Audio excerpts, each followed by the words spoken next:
ભારે વરસાદ બાદ સાબરકાંઠામાં ફાટ્યું તળાવ, દ્વારકા માંડવીમાં તણાયા વાહનો, ભેંસો પણ ગઈ પાણીમાં। ભારે વરસાદના પગલે સાબરકાંઠાનું તલોદના કરીમપુરાનું તળાવ ફાટ્યું છે। તળાવના પાણી ગામમાં ઘૂસતા હાહાકાર મચી ગયો છે, જાણે કોઈ દરિયાના મોજા તોફાની બની ઉછળતા હોય તે રીતે તળાવના પાણી ગામમાં ઘૂસી રહ્યા છે। તળાવ ફાટતા આસપાસના 15 ગામો એલર્ટ કરાયા છે। આ બાજુ દ્વારકાનું ટીલાટ ગામનું તળાવ તૂટવાની અણીએ છે। કલ્યાણપુરમાં ભારે વરસાદના પગલે તળાવ છલકાયું છે। તળાવની પાળમાં મોટું ગાબડું પડ્યું છે। તળાવના એક ભાગમાંથી પાણી વહેતું થયું છે। વધુ વરસાદ થાય તો તળાવ તૂટે તેવી સંભાવના છે। ચોબડાસાનું કોઠારા ગામ બેટમાં ફેરવાયું છે। ગામમાં જાણે નદી વહેતી હોય એટલા પ્રચંડ વેગમાં પાણી વહી રહ્યું છે, જેના વેગમાં એક બાઇક ચાલક પણ તણાતો બચી ગયો। લોકો પણ તણાતા હતા અને ટ્રેક્ટર અને દોરડાની મદદથી લોકોને બચાવાયા। ભરૂચની ઢાઢર નદીના પાણીના વહેણ વચ્ચે જીવના જોખમે પસાર થતા વાહન ચાલકનો વિડીયો જોવા મળ્યો। આમોદ જંબુસર રોડ પર તેજ વહેણ વચ્ચે ભારે વાહનો સાથે બાઇક ચાલકોને નીકળવાની કોશિશ કરતા જોવા મળ્યા, જેમાં એક બાઇક ચાલક તેજ વહાણ વચ્ચે પોતાનું સંતુલન ગુમાવતા તણાઈ ગયો। જોકે મહા મહેનતે બાઇક ચાલકને બચાવી લેવાયો। ભરૂચના જંબુસરના મંગળાંદ ગામમાં ધસમસતા પાણીમાંથી ભેંસોને બચાવાય। મંગળાંદ ગામના વિસ્તારમાં ઢાઢર નદીના પાણી ઘૂસ્યા છે, ત્યારે પશુ માલિકો જીવના જોખમે ખેતરમાંથી ચરતા પશુને બચાવવા ધસમસતા પાણીમાં ઉતરી પડ્યા છે।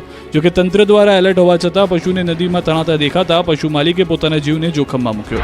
આ બાજુ ગીર સોમનાથના જામવાળા નજીક નદીમાં ટ્રેક્ટર તણાયું। શિંગોડા નદીમાં ટ્રોલી સાથે ટ્રેક્ટર તણાયું। જામવાળા કંસારી ગામને જોડતો કોઝવે પરથી તણાયું ટ્રેક્ટર। સદનસીબે ટ્રેક્ટર ચાલકને નદીમાંથી બહાર કઢાયો। પાણીનો પ્રવાહ એટલો તેજ હતો કે લોકો જેસીબીના પાવડા પર ચડી ગયા। ભારે વરસાદથી બોટાદનો સુખભાદર ડેમ છલકાયો। ડેમના 4 દરવાજા 1 ફૂટ ખોલાયા। નીચાણવાળા 3 જિલ્લાના 20 ગામોને એલર્ટ કરાયા। અનરાધાર વરસાદથી રાજકોટ જિલ્લાના ડેમ ઓવરફ્લો થયા। ભાદર 1 ડેમ સતત બીજા દિવસે ચલોજલ। ભાદર 1 ડેમના 16 દરવાજા 6 ફૂટ ખોલાયા। ભાદર નદીમાં ઘોડાપુર આવતા રોડ પર પાણી ફરી વળ્યા। જેતપુરથી દેરડી જવાના બેઠી ધાબી પર 6 ફૂટના વહેણ। પાવાગઢ ડુંગર પર મેઘો ઓળઘોળ, પગથિયા પરથી વહ્યો પાણીનો ધોધ। ગુજરાતમાં ભારે મેઘ ખાંગા થાય તેવી પરિસ્થિતિના દ્રશ્યો આપ જુઓ, ત્યારે પાવાગઢ ડુંગર પર પણ આભ ફાટ્યું છે। યાત્રાધામ ડુંગર પર મેઘો ઓળઘોળ થતા ડુંગરના પગથિયા પર જાણે દરિયો વહેતો હોય તેવા દ્રશ્યો જોવા મળ્યા। યાત્રાધામ પાવાગઢ ડુંગર પર ભારે વરસાદ બાદ પગથિયા પરથી પાણીનો ધોધ વહી રહ્યો છે। પગથિયા પર ધસમસતા પ્રવાહમાં પ્રવાસીઓ ફસાયા હતા। લોકો પગથિયાની રેલિંગ પકડીને કલાકો સુધી ઊભા રહ્યા। દરિયાના મોજાની જેમ વહેતા પ્રવાહના દ્રશ્યો ભયાનક લાગી રહ્યા છે।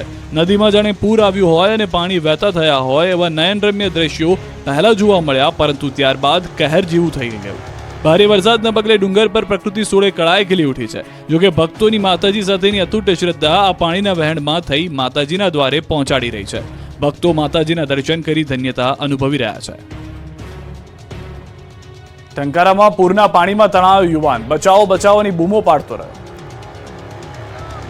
બચાવો બચાવોની બૂમોથી ગુંજી ઉઠ્યા ટંકારાના રોડ। અહીં ભારે વરસાદ ટંકારા અમરાપર રોડ પરનો બેઠો પુલ પાણીમાં ગરકાવ કરી ચૂક્યો। પુલ પર પાણીનો ધસમસતો પ્રવાહ વહી રહ્યો છે। તંત્રએ અવરજવર કરવાની ના પાડવા છતાં એક યુવાન પસાર થયો।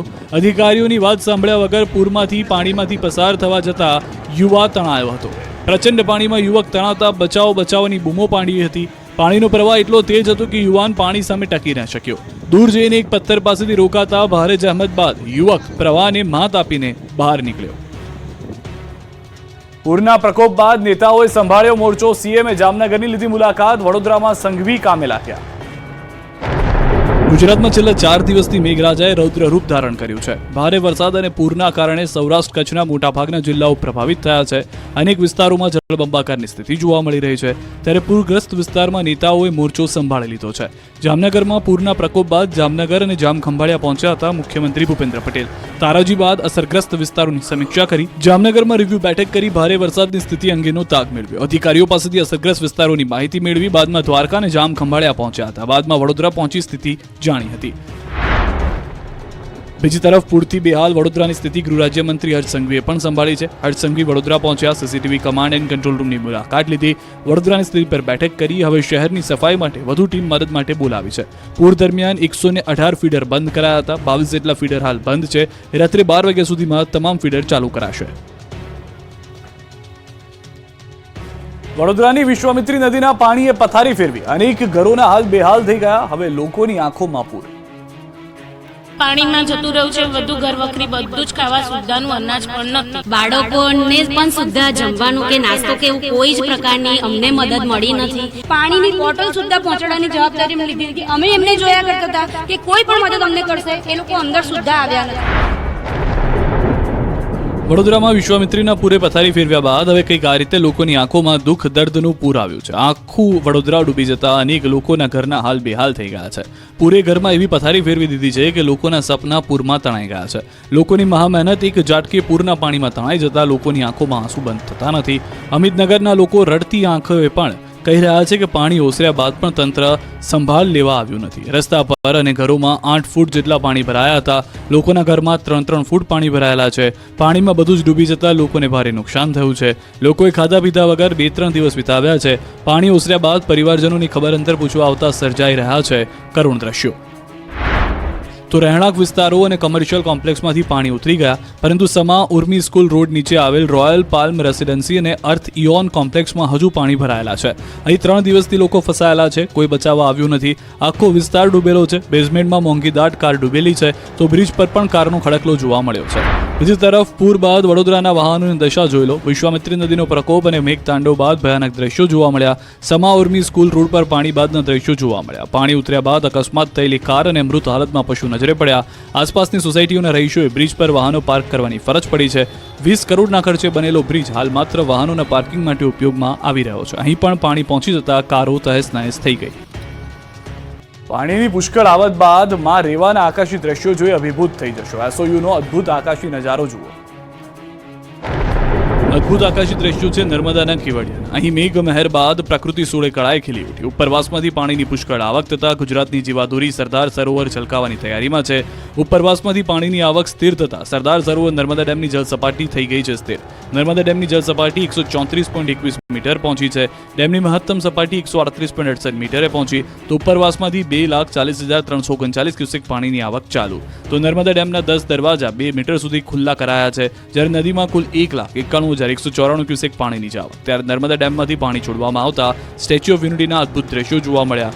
આકાશી મહેર બાદ જુઓ આકાશી નજારો. જાણે પ્રકૃતિ સોળે કળાએ શણગાર કરીને સજી હોય તેવું લાગી રહ્યું છે. જામનગર 5 દિવસથી પાણીના કબજામાં. અનેક વિસ્તાર હજુ પણ પાણીમાં ગરકાવ. જામનગરમાં છેલ્લા 5 દિવસથી અવિરત વરસાદ વરસી રહ્યો છે. નોનસ્ટોપ વરસાદના પગલે 5મા દિવસે પણ અનેક સોસાયટીઓ પાણીમાં ગરકાવ છે. હજુ જામનગર શહેરને પાણીએ બાનમાં લીધેલું જ છે. જ્યાં નજર કરો ત્યાં પાણી જ પાણી નજરે પડી રહ્યું છે. આકાશી આફતથી જામનગરની રફતાર થંભી ગઈ છે. જુઓ જામનગર વોર્ડ નંબર 11ના દ્રશ્યો. અહીંની રાજમોતી સોસાયટી 5 દિવસથી પાણીમાં ગરકાવ છે.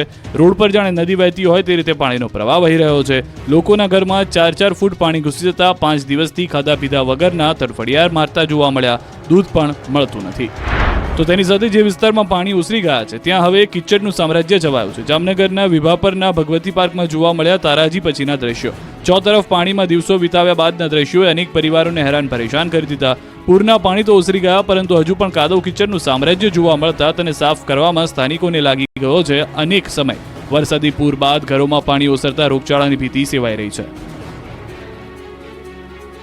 અમદાવાદમાં વરસાદ થંભ્યાને 24 કલાક થઈ ગયા છે, પરંતુ હજી પણ અનેક વિસ્તાર બેટમાં છે. આ દ્રશ્યો કોઈ ગામડાના નથી. આ છે કહેવાતા સ્માર્ટ શહેર અમદાવાદ. અહીં વરસાદ થંભી ગયા અને 24 કલાકથી વધુ સમય થઈ ગયો છે, પરંતુ હજુ અનેક વિસ્તાર પાણીમાં ડૂબેલા છે. સૌથી ખરાબ સ્થિતિ છે અમદાવાદના મધુમતી આવાસ યોજનાની. અહીં છાતી સુધી પાણી ભરાતા જાણે આવાસ પાણીનો કાયમી વાસ થઈ ગયા હોય તેવું લાગે છે. પાણીમાંથી બધું જ સમાઈ ગયું છે. એક માળ ડૂબી ગયો છે. ગ્રાઉન્ડમાં પાર્ક કરેલા વાહનોએ પણ જળ સમાધિ લઈ લીધી છે. અહીં 4 દિવસ બાદ પણ પાણી ઓસર્યા નથી. સ્થિતિ એવી છે કે પ્રસૂતા મહિલાને માંડ પાણીમાંથી કાઢી હોસ્પિટલ ખસેડાઈ રહી છે. અમદાવાદના વિકસિત વિસ્તાર બોપલઘુમામાં પણ પાણીમાં ગરકાવ થયેલા દ્રશ્યો જોવા મળ્યા. બોપલઘુમા આરોગ્ય કેન્દ્ર પાણીમાં ગરકાવ થયેલું જોવા મળ્યું. આરોગ્ય કેન્દ્ર ગેટ અને રસ્તાના ગટરના પાણી ભરાઈ ગયા. જોકે વરસાદે વિરામ લીધો હોવા છતાં ગટરો ઉભરાયેલી જોવા મળી. આ તરફ સ્થાનિકો માટે અવરજવર કરવામાં મુશ્કેલી પડી રહી છે. તો બીજી તરફ બોપલઘુમામાં રોગચાળો વધુ વકરે તેવી સ્થિતિ સર્જાઈ ગઈ છે. અમદાવાદનો ત્રાગડ અંડરપાસ હજી પણ બંધ હાલતમાં છે. 2 દિવસ વીતી ગયા છતાં પાણીનો નથી થયો નિકાલ. ગાંધીનગર ફાયર બ્રિગેડે પાણી નિકાલની શરૂ કરી છે કામગીરી. વૈષ્ણોદેવી સર્કલથી જુંડાલ તરફ અવરજવર માટે લોકોને ભારે મુશ્કેલી પડી રહી છે. અમદાવાદનું કઠવાડા જીઆઈડીસી પણ ડૂબી ગઈ છે. ભારે વરસાદ બાદ અહીં જળબંબાકારની સ્થિતિનું નિર્માણ થયું છે. કઠવાડા જીઆઈડીસીમાં જાણે પાણીમાં હોય તેવો ઘાટ સર્જાયો છે. આખી જીઆઈડીસી પાણીમાં ગરકાવ છે. આખી જીઆઈડીસીમાં ઢીચણ સુધી ભરાયેલા પાણી છે. પાણીને કારણે નાના ઉદ્યોગકારોના રોજગાર ઉપર વર્તાઈ રહી છે ભારે અસર. બાવળા તાલુકાના કોચરિયા ગામમાં પણ ભરાયા છે પાણી. ગામમાં વરસાદી પાણી ભરાતા ભારે હાલાકી સર્જાઈ છે. આખું ગામ અને ગામના ખેતરો બેટમાં ફેરવાતા જનજીવનને માઠી અસર થઈ છે. ગામના શિવ મંદિર પણ પાણીમાં ગરકાવ થયેલા જોવા મળ્યા. તો ધોધમાર વરસાદથી ધંધુકા પાણી થયું. ગ્રામ્ય વિસ્તારના ખેતરો બેટમાં ફેરવાઈ ગયા. ઊભા પાકમાં પાણીનું સામ્રાજ્ય જોવા મળ્યું. વરસાદથી રીંગણ, ટામેટા, મરચા, ભીંડા, ગવા